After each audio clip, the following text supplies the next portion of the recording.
Alright, it's Tuesday, so we're doing another Top 5 Tuesday, and it's in September, so we're talking about some X-Men shit. And today we decided to do our top 5 favorite X-Men villains. Bring on the baddies. Bring on the baddies. At the bottom of our list, number 5 is Sabretooth. And Sabretooth is, of course, Wolverine's arch nemesis who shows up here and there, either as part of usual superhero villain teams that come and attack the X-Mansion, or just sometimes to come over and punk Wolverine on his birthday. Yeah. He does like to get in as a goon for some fucking X-Men fighting bullshit. I mean, as long as Wolverine's gonna be there. He's like an evil Ashton Kutcher if he only fucked over one dude. Like, I think if they bust in there and Wolverine wasn't there, like, Sabretooth would be like, alright, you guys, I'm gonna go look for Wolverine. You do whatever it was you guys are doing. Yeah. But he is kind of like the perfect foil to Wolverine, where Wolverine's like really short and whatnot. He's like big, got more claws and whatnot, and just whenever he shows up, even if it is part of like an X team, it's just like, oh shit, Wolverine's gonna have his hands full because fucking Sabretooth's there, because he's got to spend the whole time fighting that asshole. All right, coming in number 4 is Mr. Sinister, because this bitch looks scary as fuck. And if you remember from the 90s cartoon series, he also sounded scary as fuck. Yeah. Just everything about this guy is kind of like creepy and unnerving and whatnot.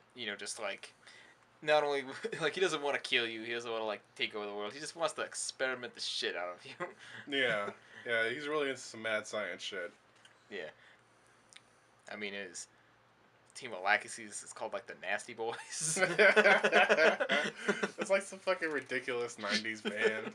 The Nasty Boys. I'm gonna look that up, and there probably is a band called the Nasty Boys. This has to be a thing. I'm pretty sure there is now.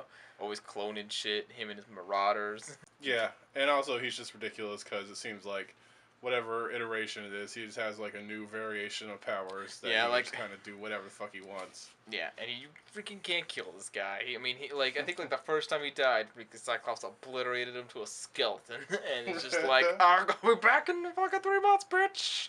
Yeah. Clones everywhere, possessing other people's bodies. I'll come back as a bitch if I wanna. Oh, there's Miss Sinister, by the way, so feel free to try to look There's a Miss Sinister? There is a Miss Sinister. Oh, man. And you bet she's wearing nothing but, like, corsets and shit. The fappening. And number 3 is Apocalypse Archangel. He was a brief bad guy who showed up in the Uncanny X-Force run as after Apocalypse is seemingly dead, whatever Apocalypse did to Archangel turned him into Apocalypse, and he became a surprisingly really awesome villain. It was probably the coolest Angel's ever been. Oh yeah, he's definitely. I mean, I've always thought Angel was kind of stupid. It's like he could just fly, and like that's it. Like he can just fly.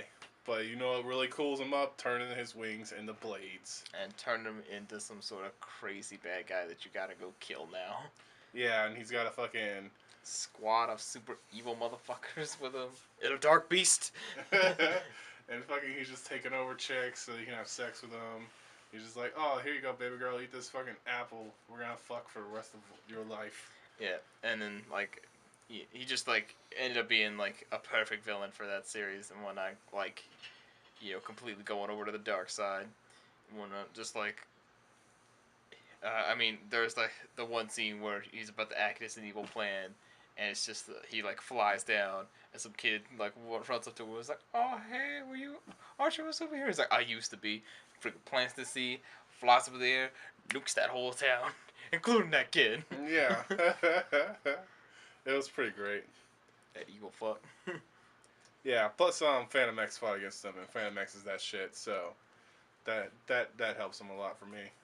Alright, and coming in at number 2, we have the Dark Phoenix, who I'm pretty sure everyone guessed that she was going to be on this list, because she is just too fucking OP to even... Just too OP. Yeah, she's definitely like one of the hardest opponents the X-Men ever have to face, because not only is she like the heart and soul of the X-Men, but she's also got freaking so much power on her side, so it's just like, it's going to be like the hardest physical fight against her, but even like when they get the upper hand and whatnot, they can never take that killing shot, because it's just like, oh my god, it's like one of my best friends ever, and then it's just like, well, I got Jesus powers now, bitch! I'm gonna turn it off. It's the glass. She's the only redhead we got. We can't afford to lose her. Yeah, I mean, like, it goes back from, like, oh, yeah, going through the whole X-Men, almost getting us all killed to freaking stop her, and then, like, right after that, we gotta fight off all these aliens to save her, and then she turns back to dark face, and we gotta stop her right then in the middle of that fight. Jesus.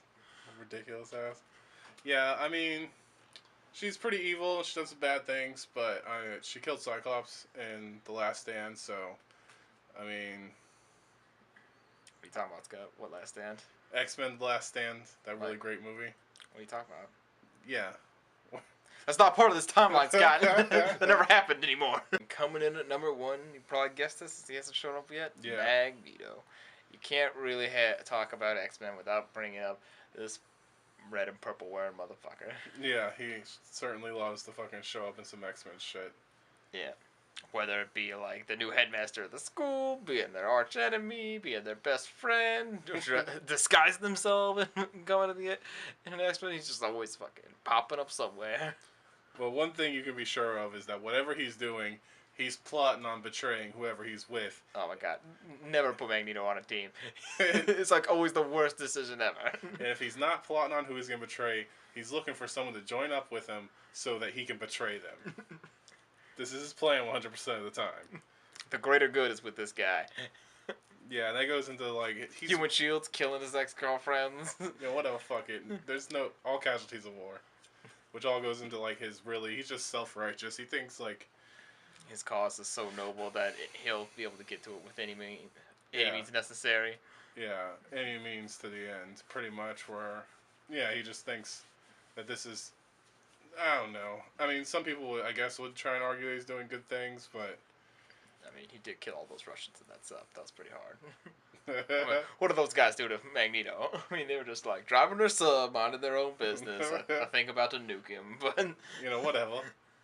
He's, like, got a, like, message you can kind of get behind, and you kind of see where he's coming, but at the same time, that almost makes him even more of a threat. He's really charismatic, too, so he's really easy to get people to join his cause. Or forgive the shit out of him. Yeah. You tried to kill me. Look, baby girl, I was just trying to, I mean, can't we just be friends? I know this is going to make what I say next sound really crazy, but team up.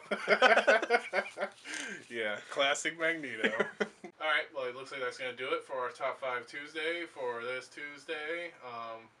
There's comments down there. Who would you have on the list? Who do you think shouldn't be on the list? But other than that, I'm Scott. I'm Clint. And have a good day. Bye.